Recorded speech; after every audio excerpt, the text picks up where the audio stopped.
Art with Miss A. Look at that view. On top of the roof, looking at the Pacific Ocean, you can see the horizon line. That's the line that matches the earth to the sky. That's very important for today's art project.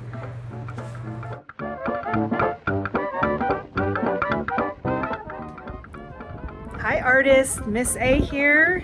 This is the first series of my summer series, Art Around San Francisco. I always tell my artists that you get inspired by the things around you, and every day I wake up and look out my window and see the Pacific Ocean. I live in San Francisco, and this beautiful view of the Pacific Ocean and Ocean Beach is right out my window, and I thought, what better first art lesson than talking about the ocean and all the aquatic animals that are, some of them are endangered, and how we need to protect our oceans and the need to get involved. I remember when I was probably in 4th grade, I learned about Greenpeace, an organization that saves whales, and I got really passionate about whales.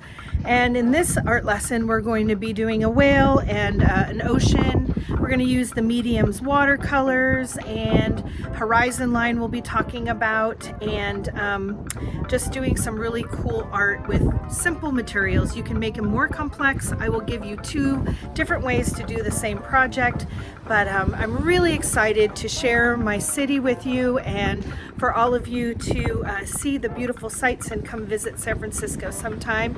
And to all my artists at my school, I know some of you have done a project like this, but try it again. I always say, you know, practice makes perfect, and there's really no perfection in art. Art isn't where you're pulling out your imagination and your heart and you are creating something. So art equals you, and nothing could be wrong about you. You were made perfectly, and everybody's gonna do this project a little bit different.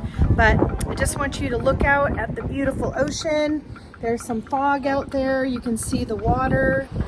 You can see a telephone pole from and the houses in the foreground. In the middle ground, you can see the horizon. In the way background, you can see fog and the sky. So we're going to use this as inspiration, and let's get started. All right. Today we will be visiting Ocean Beach and San Francisco's Great Highway. Both are right next to the Pacific Ocean in San Francisco. All right, let's get ready. I'm going to ride my bike today. I've got my key to my electric bike, turn it on, my mirror, my reflective vest, and my helmet. Let's get started. On the weekends, I love to ride my bike around San Francisco. The Great Highway is amazing to go ride down because on the weekends, it's closed off to traffic. The only traffic you'll see on the Great Highway is maybe someone walking their dog, or a bicycle or 2, or some walkers or joggers. So it's really safe, and it's nice to feel the wind blowing in your hair. A little overcast today and windy, but that doesn't stop me. I love to get out and just smell that fresh air. It inspires me.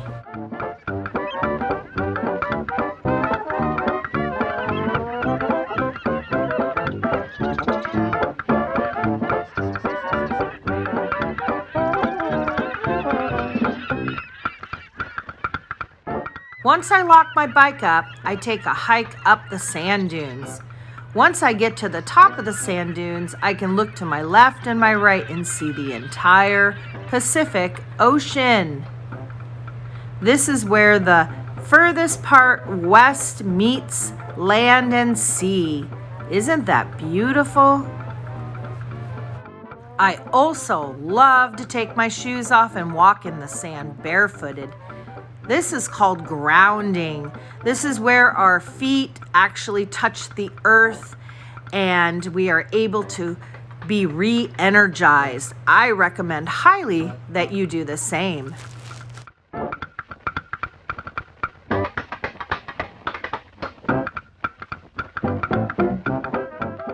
Inspiration alert!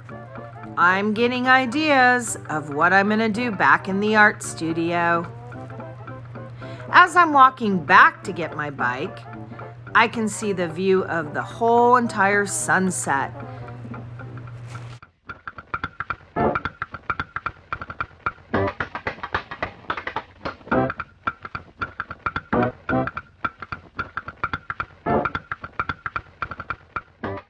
Remember to look both ways. There are bicycles going very quickly. I almost got ran over. Wait, what do I see over there? Do I see a mural of a whale? Actually, two whales. I'm getting more inspiration.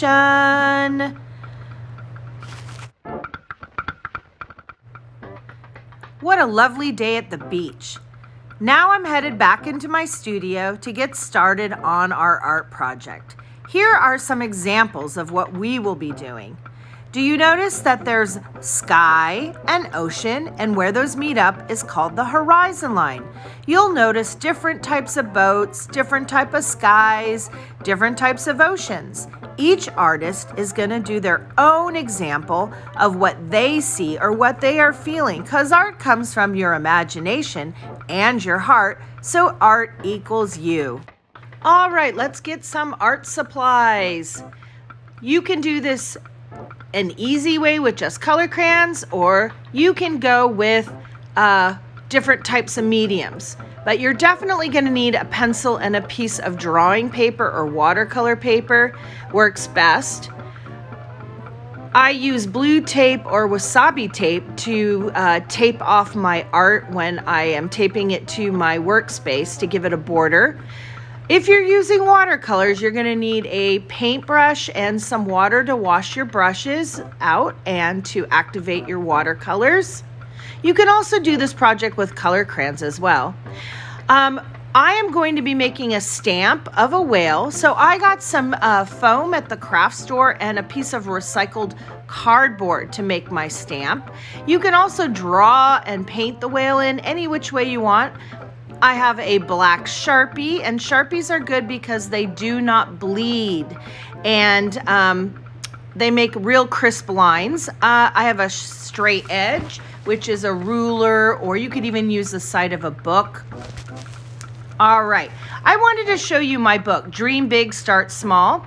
I wrote this book. It's available on Amazon if you want it to get your own copy. But all of the animals in here are done in this stamp style that you will learn how to do with this project. The gorillas, all the animals are done with stamps that I handmade. Here's an example of a whale stamp. We'll learn how to do that later, but I just wanted to show you that this is a type of style that I made out of simple foam that costs about 20 cents at a craft store and some recycled cardboard. And I glue it down to the cardboard, and it creates actually a stamp that you can make several copies of the same thing by putting some paint on it. You will need glue if you are going to make the stamp and foam, but you also can actually cut out a whale shape out of cardboard and glue it down to another piece of cardboard to make a stamp. So now I'm taking my blue tape, and this is basically, I'm masking off and making a border. I'm also taping it down to my tabletop, so when I do the watercoloring, it will not ripple. Have you ever noticed when you put water on paper, it kind of buckles and makes sort of bumps? That's because it's not taped down. If you want to tape it down, you can tape the tape right to the edge of the paper and to the tabletop, and it will keep the paper from rippling. It will actually stay flat when you are painting. So right now I am just putting my blue tape onto my paper around the border, and that will keep it sitting or stationary on the table. You don't have to do this. You can just watercolor the entire piece of paper, but I'm going to do it this way because I like the white border around the artwork. All right, so let's get started. It's all taped down, And I'm gonna now draw in my horizon line, which is where the ocean meets the sky. And I'm using a pencil, and I'm doing it about halfway so that I'll have half water and half sky. And this is a horizontal line, and I am making the horizon line. There is the sky, and there is the ocean. All right, so we are all set with that. Now, if you're using watercolors, I recommend you get them out and add a little water to the colors that you are going to use when watercoloring. Putting a dab of water in each color is going to activate the dry watercolors, so when you're ready to paint, they will be all ready and fluid for you. So I got my watercolors all set. Now I'm going to draw a small ship on the horizon line. And you can draw any ship you want. You could do a pirate ship, you could do the Titanic, you could do a cruise ship. I had one artist do a submarine, one did a canoe. It's really up to you. I'm just making a simple sailboat out of two shapes, a half circle and triangles and some rectangles. Very, very simple. And I'm sketching these, which is very light lines. And I'm sketching the boat, and then I'm going to outline it in the black Sharpie, which will not bleed or smear when I add water to my painting, when I paint the background and the ocean. So I'm going to take my Sharpie and outline that boat real quick. All right, outlining in Sharpie. I'm going to do this really quickly, tracing over my lines and putting some details in.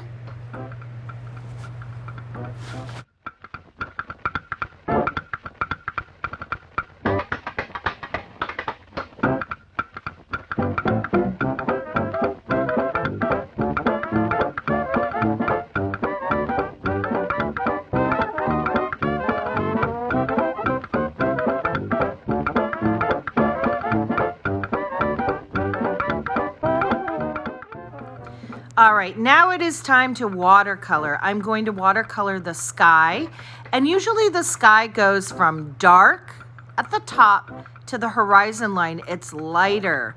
So you want to do gradation, meaning if you're using blue, you want to use more pigment from your watercolors at the top of the paper. And as you work your way down, you will add more water to make it more translucent. And watercolor is really cool because you can layer it. So I'm putting a light layer on right now with a little bit of blue, sort of this royal blue. And the tape will be, underneath the tape will be white, a border. So I'm going right up to the tape. I'm going to go around the sailboat. Some of my kids decided to paint over the top lightly of their little ships or canoes, and then once they colored in after it was dry, they were able to color over the watercolor. But I think I'm going to use, I'm going to go around the sail, but I'm now adding some variation of the background, making it darker by adding more layers and going right up to the sails and painting around them. I think the white sails with the blue background will look really pretty, but you don't have to do just blue. You can do yellows and oranges and reds with doing the darker colors at the top, and as you get to the horizon line, make it a little lighter. Also, leaving some white area makes it look like it's got some clouds. But I had many students do all different skies. Some even did a night sky, which I thought was quite clever. Now I'm going to paint the ocean. Using that same idea of dark to light, you're going to go opposite. When you go under the ocean, it's really dark because the sunlight can't get far down deep. And as you get closer to the horizon line, the ocean tends to be lighter. So I want you to try that when you are watercoloring the bottom portion of your piece of art. Oh, and I forgot to say that this piece of art is going portrait style, which is long up and down.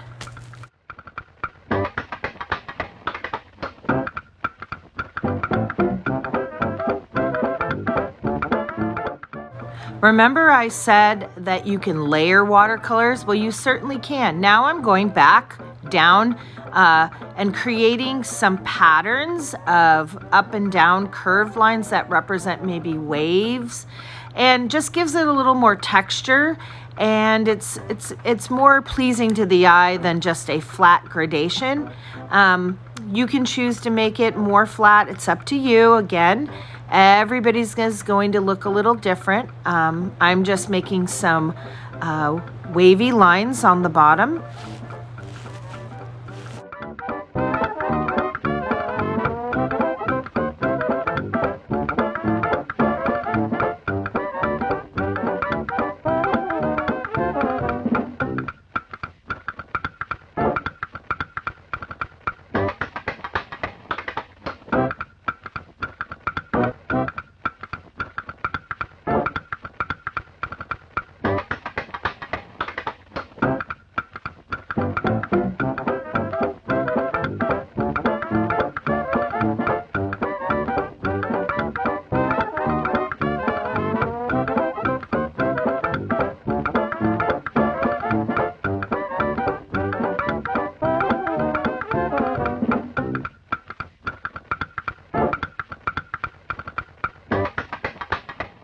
That's drying. Let's make our stamp. You will need a piece of recycled cardboard and a piece of very thin foam, a pair of scissors, and a glue stick. You may need a pencil to draw, or a pen on your foam, the shape of your whale. But basically a whale is a long oval that's just cut off at the bottom. And then you go up and down to make the mouth. So these are curved lines at the top and down and up and down. And you can also make an eye, which is a very small eye in relationship to the whale, and a fin. And then you're just going to cut the foam out. And I always use my right hand to turn the paper when I am cutting something out, and you'll notice my scissors stay up at the 12 o'clock mark, and you turn the either paper or, in this case, foam, and you're turning it with your opposite hand. I'm left-handed, but some of you are maybe right-handed, and you would turn the paper or foam with your left hand.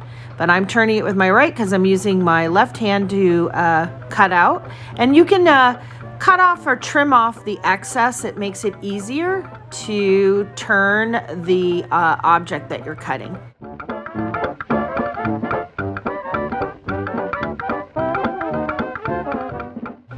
Great job. All right, now get a piece of cardboard. You're gonna glue your foam, or you can actually make a stamp out of cereal cardboard, like a cracker box or a cereal box, and cut out a whale shape and glue it down to another piece of cardboard. That would actually make a stamp as well. And you want to glue it down to the bottom of the cardboard, and you want the cardboard to be a little bit larger than the object that you're gluing down. I'm using Elmer's basically a glue stick, and I always put my cap going up so it doesn't roll away from me. And if you roll it on the put it on the side, it's definitely going to roll under the table and cause more problems. So I try to just make things easier on me. You're going to put your glue up a little bit, not a lot, so it doesn't squish all over. And you want to go around the contour line of your object maybe twice, and put an X in the middle. And put your cap back on before you start gluing, just so you know that it's all sealed up. Lay it down in the center at the bottom and press. I always turn things over and use the pressure of my hands. No need to bang anything. Just use the pressure of your hands, and you can even stand up and put your whole body on it. And I'm going to go back in with a marker and outline those eye, feature, and fin.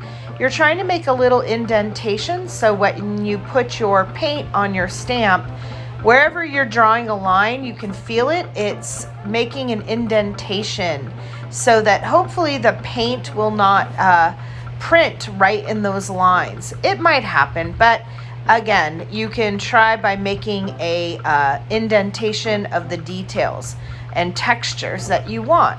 So I usually like to use a pencil when I do it. It's easier.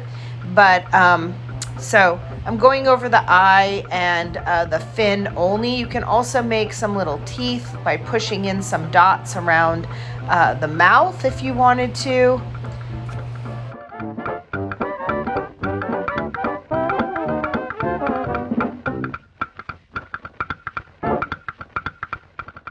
All right, let's take a look at our background. It looks like it's all dry. So now we can go ahead and make an imprint of our stamp. I'm going to use acrylic paint. It's sort of a warm gray color.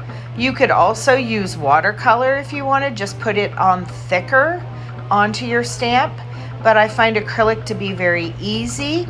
I'm going to use my paintbrush, and instead of wetting down the paint, you want the brush to be relatively dry, and you would just want to dry brush it on. You don't want it to where there's a puddle of paint. It's okay when you print if there's a little bit of the background showing. I did make a very large whale, so I'll show you what's going to happen. And again, there are no mistakes in art.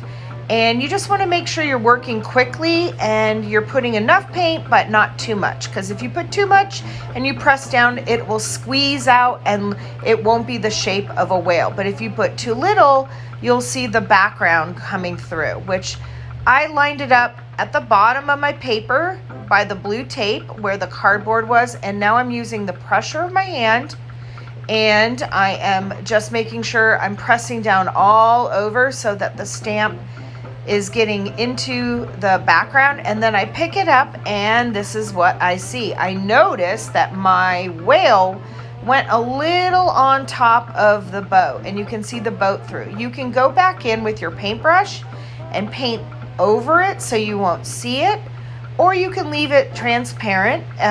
It doesn't matter. Here I'm just going over with a little bit of the gray just to cover up the boat so it looks like the whale is in front of the boat.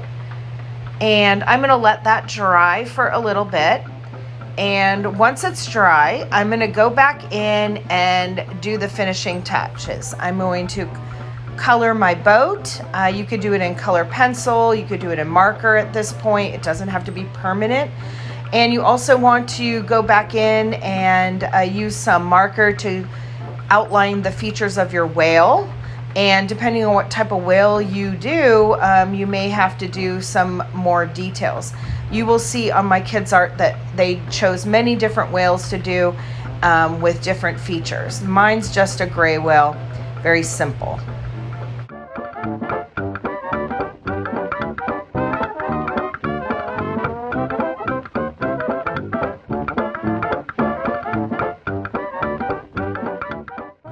And now I'm just taking off the blue masking tape, and you will see the white border.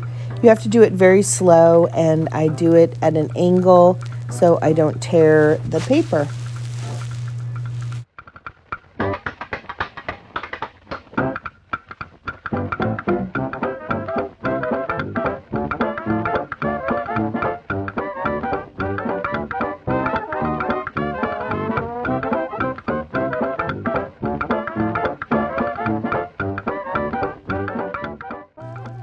Ta-da! All done. And when you're completely done, remember to always sign your artwork on the bottom left or right hand corner. Now I want you to take a look at some of my artists' finished pieces. Notice all the different colors they chose for the backgrounds, how they gradated the water from dark to light. Some chose to even do a night sky. They're all beautiful, and they're all done with such great care. I love the boat on this one. That is a wrap. Art with Miss A. Remember, if you can dream it, you can make it, and you can change your world. Remember to like and subscribe if you like this content. There will be more cool videos coming out soon. Enjoy your summer, and be sure to always be kind. Bye for now.